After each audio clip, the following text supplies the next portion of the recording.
El pasado lunes, la jueza del sexto juzgado de instrucción del Distrito Nacional, Yanivet Rivas, ratificó la prisión preventiva al mayor general Adán Cáceres Silvestre, jefe del Cuerpo Especializado de Seguridad Presidencial, CUSEP, acusado de estafar a esta institución. Rivas, la jueza que tomó la decisión, pues lo hizo por entender que Cáceres Silvestre representa un peligro para el proceso que se sigue a los casos Coral y Coral 5G por su condición de militar activo y por el alto rango que ocupa. Dijo José Alberto Ortiz, abogado que representa en este caso al Estado. Vamos a analizar esta decisión, lo hacemos desde la perspectiva legal y para eso está con nosotros nuestro jurista de cabecera, Francisco Álvarez Martínez. Bienvenido, Francisco, qué gusto recibirte. Igual por aquí, gracias por la invitación. Bueno, la decisión de la jueza era algo esperado, fue sorpresivo. ¿Y cuáles son los sustentos legales para mantener la prisión preventiva al general Adán Cáceres Silvestre? Bueno, yo pienso que como hemos tenido ya varios casos de este tipo de perfil en los últimos 6 meses, en el sentido de que se han vencido los plazos que por lo menos el código aparentemente dice que es plazo máximo, o se han presentado acusaciones. Lamentablemente para mí lo que vimos ese día no fue una gran sorpresa. ¿Por qué? Porque aparentemente el criterio que en esta última etapa judicial, de esta etapa del juicio, de los juicios que hemos estado dándole seguimiento, el límite que el código impone de 18 meses aparentemente no se está interpretando como un cálculo aritmético. Incluso, una de las cosas que el magistrado Wilson Camacho dijo al salir de una de las audiencias recientemente fue básicamente que él entiende que más allá de ese cálculo aritmético de 1 más 1 es 2, hay un cálculo adicional vinculado a la pertinencia o no de la medida. Mucha parte de la comunidad jurídica, incluyéndome a mí, pensamos que si bien es cierto que hay formas de interpretar algunas normas del Código Procesal Penal, cuando se habla de prisión preventiva, dígase de una persona que todavía es inocente y que de manera excepcional está guardando prisión mientras se está desenvolviendo su caso, pues la interpretación debe ser pro reo, o sea, a favor del individuo, del imputado. Y en un caso como ese, yo soy de lo que pienso que si yo voy a interpretar la norma de alguna manera, siempre debe ser a favor de esa persona que está guardando prisión, dígase que perdió su libertad sin todavía existir una condena en su contra. Hemos visto en el caso Pulpo, me parece también que en el caso Medusa, decisiones parecidas, y también vimos cómo en Pulpo se varió al final. Lo que quiere decir que no necesariamente el hecho de que ahora se haya mantenido significa que eso se va a mantener para siempre. Los presupuestos no son los mismos, sin embargo, al final del día la discusión es la misma. ¿Tenemos que mantener a una persona en su casa o tenemos que mantenerla en prisión para que conozca y se defienda de manera hábil en su caso? Y lamentablemente para el sistema judicial dominicano, ahora mismo todo el mundo y todos los ojos están sobre ellos, porque y lo hemos hablado mucho aquí en el programa, si nosotros tenemos un miedo con el juicio paralelo, digamos que es casualmente, o sea que los jueces cuando vayan a tomar decisiones sepan que afuera hay una avalancha mediática para bien o para mal, para un lado o para el otro, que va a estar con mucho escrutinio verificando sus decisiones. La decisión íntegra yo no la tengo, creo que todavía no está disponible. Cuando la tengamos vamos a poder ver cuál fue el razonamiento de la magistrada para tomar la decisión que tomó. Sin embargo, en resumen, aparentemente ella entiende que la peligrosidad del imputado para el proceso, que inicialmente logró que fuese impuesta una medida tan gravosa como la prisión preventiva, todavía persisten. Pudiéramos decir... Adelante. Es que es lo que hemos hablado siempre. Pues esto lo podemos estar repitiendo hasta la saciedad. Podemos invitar a Francisco 500 veces más al programa y siempre vamos a coincidir con él en este criterio de que la prisión tendría que ser en el proceso de investigación de un caso la excepción y que si los plazos marcan cómo tiene que ser todo el proceso, pues vamos a acogernos a eso. O sea, ¿por qué le vamos a estar dando la vuelta a todo? Pero no solamente en los casos sonoros, que parecen a veces ensañamientos, con las personas, además del proceso que tienen abierto, roza como el ensañamiento personal, y sino también con los otros presos de mejor cuantía. Y sobre todo, creo que en la medida de que nosotros vayamos educando desde los medios de comunicación a las personas, entendiendo que la prisión preventiva tiene unos plazos y que el hecho de que esa persona se le mande para su casa no quiere decir que el caso se caiga. Cuanto más la gente vaya entendiendo eso, pues menos los fiscales lo van a ir pidiendo, porque menos van a lograr satisfacer a las personas. Es un pescado que se muerde la cola. ¿Por qué lo pide la Fiscalía? Porque saben que al público le encanta meter preso a esa persona. Y los mismos jueces también sienten esa presión mediática de decir, es que si yo no lo mando a la prisión, la gente me va a mirar mal. No, ustedes cumplan la ley. Vamos entre todos a tratar de educar al público para bajar esa presión mediática y que las cosas se hagan como se tienen que hacer.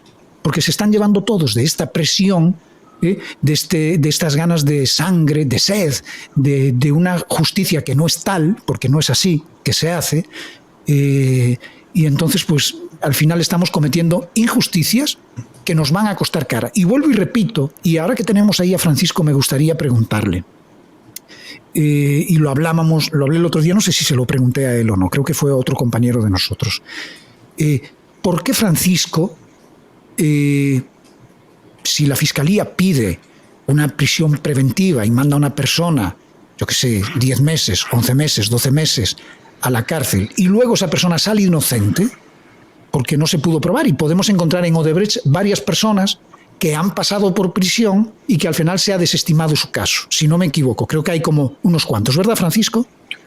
Sí, creo que también el caso de Embraer, creo que también hubo una condena absolutoria, Odebrecht, y creo que sonaron 2 o 3 más. Entonces, ¿por qué?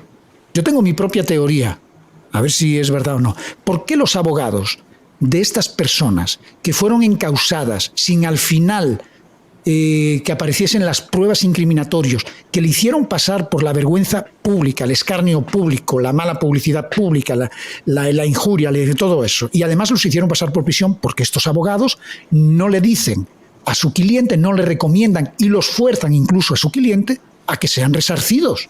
Porque en la medida de que la Fiscalía empieza a sufrir económicamente el hecho de plantear casos que no van para ningún lado y que tengan consecuencias para esos fiscales y para la misma Fiscalía, van a dejar de presentarlos. Pero si no pasa nada, y aquí la Fiscalía mañana somete a una persona y somete a otra, y a la Fiscalía no le pasa nada, porque mi teoría muy particular es que este es un negocio muy pequeño para los abogados, y a ningún abogado le conviene que ese cliente que acaba de ser descargado demande a la Fiscalía por dinero tal, porque seguramente este abogado tiene otros 5 o 6 casos que están en la Fiscalía, y esta Fiscalía puede como vengarse, por ponerlo entre comillas, con sus otros casos de este abogado. Porque yo de verdad no entiendo por qué no se resarce a las personas que son perseguidas sin aparecer las pruebas. Eso yo no lo entiendo. No, yo le voy a decir, es muy sencillo. Hay 2 elementos importantes. Número 1, y voy a comenzar con el más sencillo, entre comillas. Hay un sentimiento de revictimización vinculado a una encrucijada como esa, dígase, atacar al Estado con responsabilidad patrimonial, que no siempre el imputado que ya tiene 2, 3 años, 4 años abajo, luchando con la justicia, su familia, su vida, todo suspendido, está dispuesto a iniciar. Oiga, ¿por qué se lo digo? Porque como abogado, yo lo entiendo, y lo he pensado y lo he meditado. Yo se lo estoy diciendo de experiencia. O sea, a veces el cliente está tan cansado que la miel de la absolución y la misma familia diciéndole, ya, vete para tu campo, ya, olvídate del mundo, es un factor a tomar muy en cuenta. Nosotros ahora, yo por ejemplo como abogado que vivo de eso, yo pudiera decir en mi cabeza, qué locura, claro que no, vamos a buscar justicia.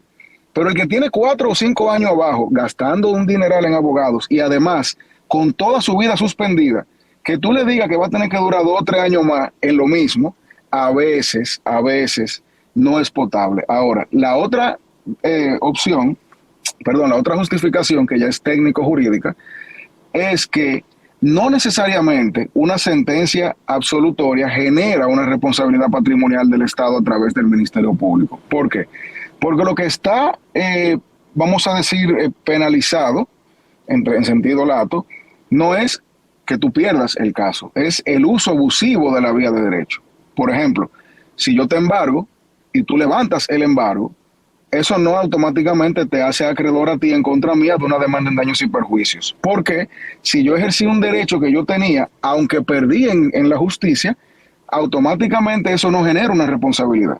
Ahora, es una si yo sabiendo, sí, pero si yo sabiendo que tú no me debes y yo lo que quiero es que tú me vendas tu casa y para eso comienzo a fastidiar, incluyendo embargándote, eso se llama uso abusivo de la vía de derecho y con eso tú sí puedes llevarme a un tribunal y condenarme. Entonces, así mismo el Ministerio Público acusa, dice fulano de tal hizo tal cosa y al final se cae el caso.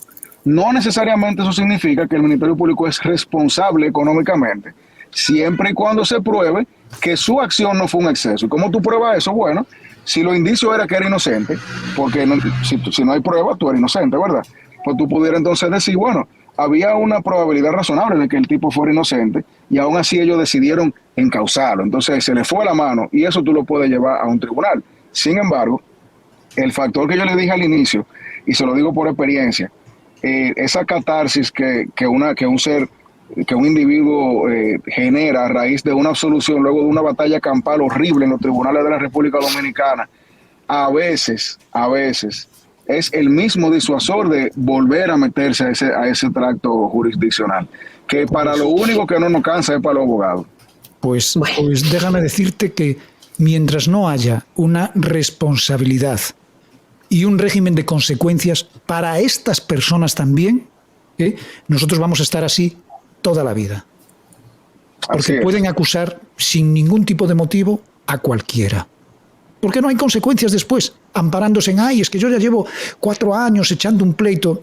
Mi visión muy particular es que los abogados no hacen ningún esfuerzo en eso. No, lo hacen porque incluso hay abogados que tienen un ejercicio ya de frente con el Ministerio Público, de frente, que a veces uno lo ve y uno te lo ve irracionalmente agresivos. O sea, los hay.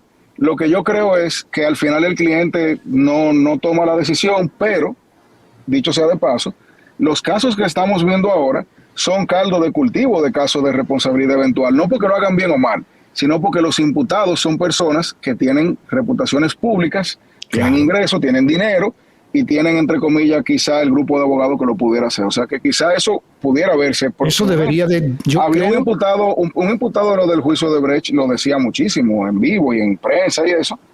Quizá él está esperando que se acabe el caso. O sea, que pudiera ser que eso que usted dice realmente se cumpla. Yo creo que en la medida de que cada quien asuma las responsabilidades de sus acciones, cada vez las acciones delictivas por parte de quien sea o abusivas van a ir en disminución. Y ahora mismo eso no pasa. Yo no conozco ni el primer caso de eso.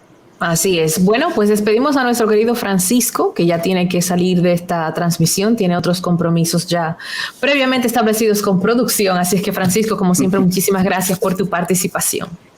Gracias, bye, cuídense.